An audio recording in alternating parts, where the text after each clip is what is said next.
The way we teach computer science here at Ashoka is quite different and transformative.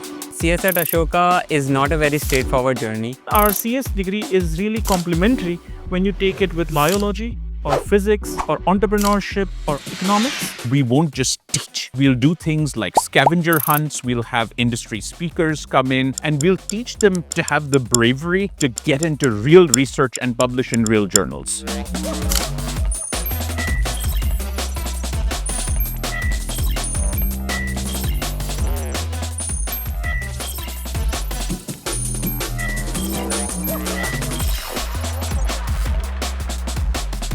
I have also done a bit of hackathons. One I did with Microsoft. It was the application of AI to disabilities. After a CS degree at Ashoka, there are multiple avenues open for students. There are software development jobs, there are jobs around data science, AI and ML. Some of my students, they are currently involved in higher studies at several universities abroad.